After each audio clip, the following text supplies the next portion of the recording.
결국 안세영이 7년 동안 선배에게 빨래와 청소를 강요당했다는 뉴스가 크게 터져버렸습니다. 이제 안세영은 협회뿐 아니라 선배들까지 정면 저격하는 상황이 되었습니다. 만에 하나 선배 중 한 명이라도 폭로전을 펼치게 된다면 완전히 진흙탕 싸움이 될 판입니다. 어제부터 안세영이 당한 지난 7년이라는 식으로 방송과 신문이 대서특필하면서 이제는 안세영이 대표팀과 더 이상 함께할 수 없게 되었다는 지적이 나오고 있습니다. 안세영도 이미 대표팀과 더 이상 함께하지 않겠다는 입장을 밝힌 바 있습니다. 일각에서는 이미 안세영이 해외로 개인 훈련을 떠날 계획을 했다는 주장까지 나오고 있습니다. 국내에서는 안세영을 상대로 단식 훈련을 함께 해줄 상대가 없을 것이라는 이유입니다. 하지만 안세영은 단식 개인 훈련은 해외에서 하는 것이 더 유익하다는 결론을 내린 상황입니다. 이미 해외에서 일부 단식 선수들이 본국을 떠나서 개인 훈련을 했지만 성적은 더 좋아졌다는 분석이 있기 때문입니다.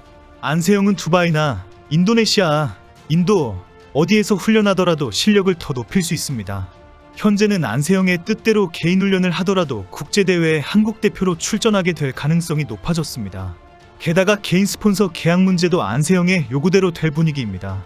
이것은 안세영의 욕심이 아니라 그동안 뒤죽박죽 강압적으로 밀어붙여왔던 협회의 자업자득입니다. 언론에 대대적으로 보도된 안세영의 폭로는 중학교 3학년이던 2017년 국가대표에 발탁되어 막내 생활을 7년 해오면서 선배들의 끊어진 라켓줄을 갈았고 방 청소와 빨래 등 잡일을 도맡아 했다입니다.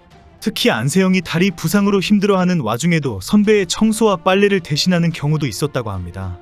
어린 나이에 서러움과 아픔에 고통스러워했던 안세영을 위해 부모는 좀 쉴 수 있도록 1인실 우선배정으로 해결해달라고 요구한 이유입니다. 부모가 직접 코치를 만나서 훈련 이후 쉬어야 하는데 이런 잡무를 하느라고 피해를 입었다라고 항의했지만 관행이라는 대답까지 들었다고 공개했습니다. 결국 협회가 제대로 정리해주지 않으면서 안세영뿐 아니라 대표팀 소속 선수들까지 피해를 입게 된 상황입니다. 현재 가장 입장이 난처하게 된 인물은 협회의 여자단식 성지연 코치와 김가은 선수입니다. 성지연 코치는 2009년 여고 3학년 시절 태극마크를 달고 2017년 세계 랭킹 2위까지 오르는 등 안세영 이전 한국 여자단식의 계보를 이어온 선수입니다. 지난해부터 유니폼을 벗고 여자단식 코치로 안세영과 김가은을 지도해왔습니다. 성지연 코치는 현역 시절부터 안세영과 가장 오랫동안 함께 동고동락해온 선배입니다. 김가은은 1998년생으로 4살 아래 안세영과 오랫동안 대표팀의 여자단식 선수로 함께 해왔습니다. 선수촌 생활 등 많은 훈련 과정에서 성지연 코치와 함께 안세영의 상대로 호흡을 맞추며 훈련해왔습니다. 김가은은 지난해 항저우 아시안게임에서도 안세영과 함께 여자 단식 선수로 출전했습니다. 특히 김가은은 안세영과 함께 삼성생명 소속으로 누구보다 많은 시간을 함께 보낸 선수입니다. 이외 이번 파리올림픽에 함께 출전한 혼복과 복식조 여자 선수들의 이름도 오르내리고 있습니다. 올림픽에 정나은과 최유정은 혼복, 김소영, 공이용, 이소희, 백하나는 여자 복식에 출전했습니다. 이미 안세영이 파리에서 선후배 문화를 더 이상 받아들일 수가 없다라고 말할 때부터 대표팀에서 나가려고 한다는 의지가 확인되었습니다. 안세영은 이미 대표팀에서 나와서 개인 훈련을 하더라도 국제대회에 출전할 수 있도록 해달라고 요구했습니다. 어제는 갑자기 안세영이 덴마크 선수 빅토르 악셀센의 경우를 염두에 두고 있다는 주장이 나왔습니다. 악셀센이 안세영의 발언을 공개 지지하고 악셀센은 현재 대표팀을 나와서 개인 출전을 하면서 스폰서 계약을 자유롭게 하고 있기 때문입니다. 배드민턴 남자 단식 세계 랭킹 2위이자 2024 파리올림픽 배드민턴 남자 단식 금메달리스트인 덴마크 선수 빅토르 악셀센이 안세영의 SNS에 당신은 나의 존경과 지지를 가지고 있다는 댓글을 달았습니다. 악셀센의 경우도 현재 안세영과 대한배드민턴협회와의 충돌 과정이 있었습니다. 악셀센은 지난 도쿄올림픽에서 금메달을 획득한 후에 덴마크 국가대표팀을 떠나서 두바이로 이주했습니다. 단식 훈련에 딱 맞춤 훈련을 해주는 최적의 지도자와 함께 훈련을 했습니다. 당시 덴마크 배드민턴협회는 국가대표팀을 떠나는 악셀센에게 아쉬움을 드러냈습니다. 하지만 최종 협회의 성명서는 두바이로 이사하기로 한 결정과 새로운 영감에 대한 그의 열망을 존중한다며 협회는 그의 이적을 협력이나 엘리트 프로그램에 대한 불만의 표현으로 여기지 않는다는 입장을 공개적으로 밝혔습니다. 이후 악셀센은 개인 훈련에 매진했고 각종 대회에서 단식의 세계 챔피언으로 군림해왔습니다. 그리고 결국 이번 파리올림픽에서 남자 단식 2연패라는 위험을 달성했습니다. 안세영이 대표팀에서 나간다고 해서 올림픽을 못 뛰는 것은 선수에게 야박하지 않냐고 지적한 부분입니다. 현재 악셀센은 개인적으로 다양한 스폰서 계약을 맺고 있는 것이 확인되고 있습니다. 악셀센의 스폰서십 계약은 그의 아버지가 관리하고 있으며 스포츠용품 등을 입고 홍보하는 일로 최소 수백만 달러를 받고 있습니다.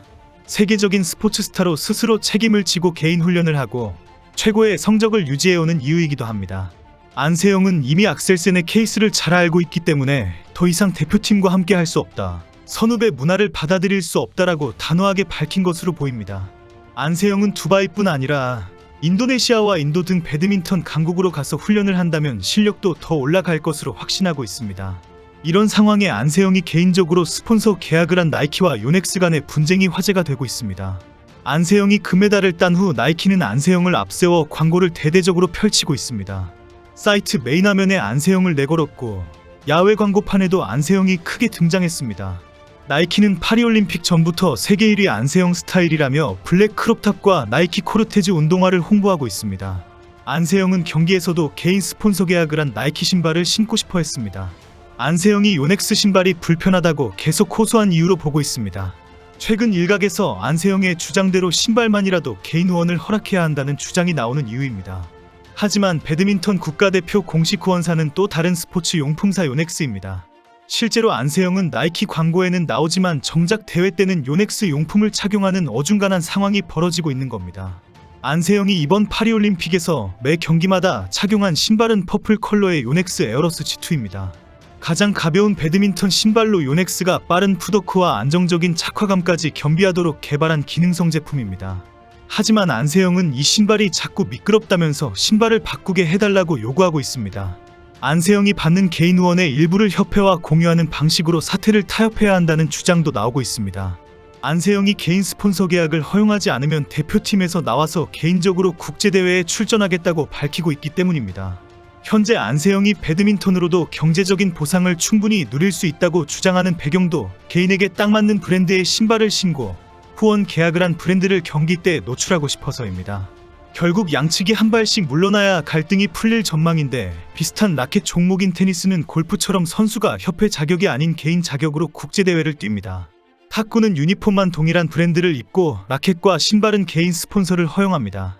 탁구 간판 신유빈 같은 경우는 국가대표 후원사인 버터플라이 유니폼을 입고 라켓, 신발 브랜드는 각각 다른 개인 후원 브랜드 제품을 사용합니다. 사실 안세영의 문제 제기가 아니더라도 체육계는 진작 이런 문제를 풀어야 했습니다. 어느 누구라도 선수의 능력에 빨대를 꼽거나 희생을 요구하는 시대가 아니기 때문입니다. 충분히 대화하고 타협해야 했습니다. 도리어 국민 세금으로 공짜 해외여행이나 다니면서 흥청망청 놀고 먹었던 체육계의 꼰대들이 너무 많습니다.